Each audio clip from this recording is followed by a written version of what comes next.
right, hello wine drinking people. Today is Friday, the 12th of November.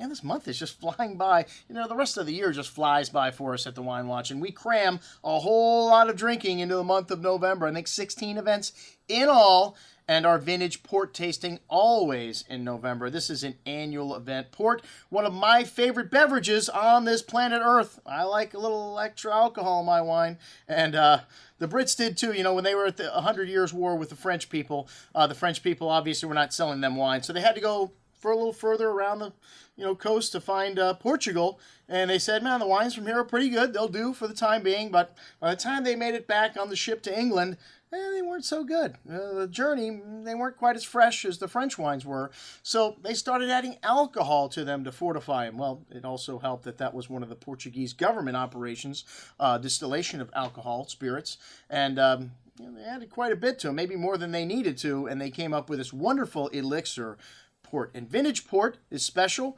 because it's only made 3 or 4 times a decade.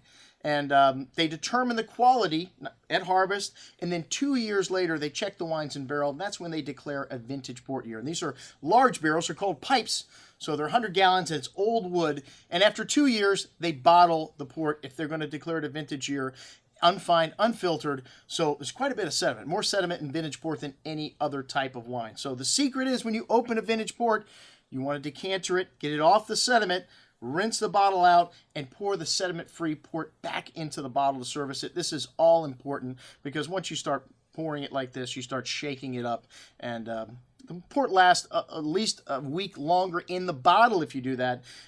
Also, throw it in the fridge after you've opened it. That will help slow it down. Hey, I can drink a whole bottle of port by myself on any given night.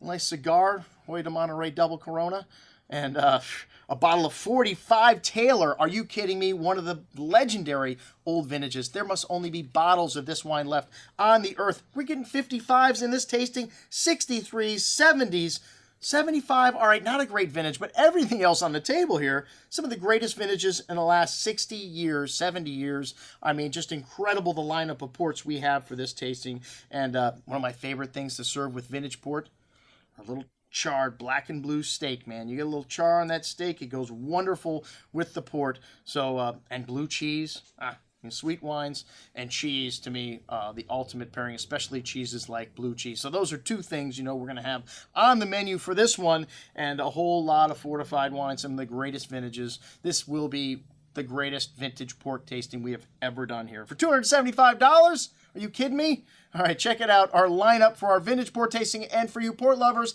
I am putting every bottle of fortified wine we have, port or from anywhere else in the world, on this offering for you. Hey, this is when it's go time. This is when we sell probably 80% of our fortified wine. You know you're going to have family over after Thanksgiving dinner, and you got whatever holiday you celebrate, whatever religion you are. You're going to have time off from work. You're going to be drinking heavily. You need your after-dinner drinks, your ports. And like I said, we got a bevy of them here on this offering for you, our wine-drinking people. So check it out. I'm your host, Andrew Lampasoni, signing off for the Wine Watch, saying, remember, always drink the good stuff first.